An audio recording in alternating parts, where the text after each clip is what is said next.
নমস্কার বন্ধুরা, সুমিস ওয়ার্ল্ডে সবাইকে স্বাগত। আজ আমি করে দেখাবো এগ চাউমিন। আমি কিভাবে বানাই সেটা আমি বলছি। শীতের ঠান্ডায় গরম গরম চাউমিন হলে দারুণ হয়। চাউমিন বানাবার জন্য আমি ইন্ডাকশানে জল চাপালাম। এই গরম জলটা যখন ফুটে উঠবে তখন যদি চাউমিনটা দেওয়া যায় তাহলে চাউমিনটা ঝরঝরে হয়। অনেকেই সাদা তেল দেয়, কিন্তু আমার দেওয়ার প্রয়োজন মনে করি না। আমি সাদা তেল ছাড়াই করি। কড়াইটাকে ভালো করে তাতিয়ে নিয়ে এদিকে তেল দিতে শুরু করলাম। তেলের মধ্যে ডিম ফাটিয়ে নিলাম। দুটো ডিম দিয়ে ফাটিয়ে নিলাম। ভালো করে ডিমটা ঝুড়ো করে নিলাম।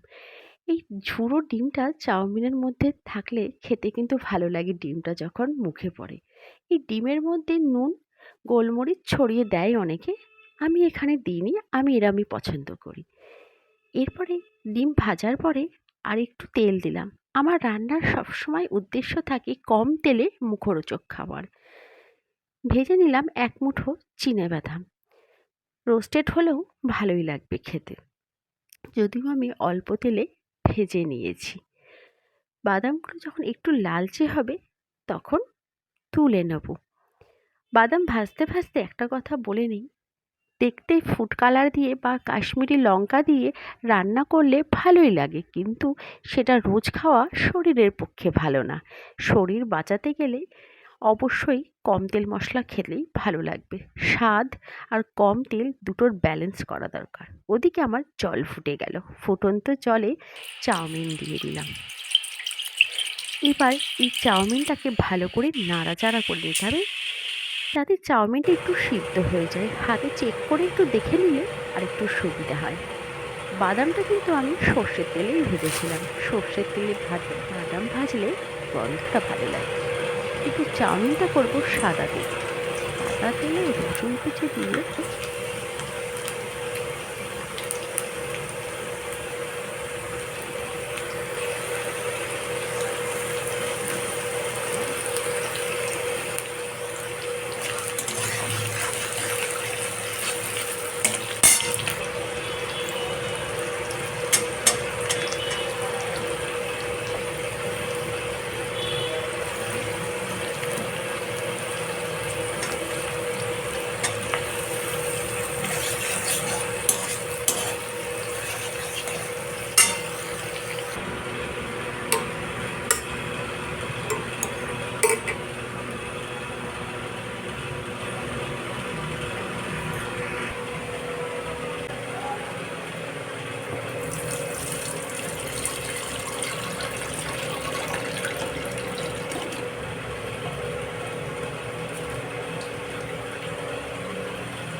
দিয়েই গুঁড়ো করে দেবো। আর তারপরে তুমি মেয়েটাকে ধরবা। হুম, যা লাগছে না দেখতে।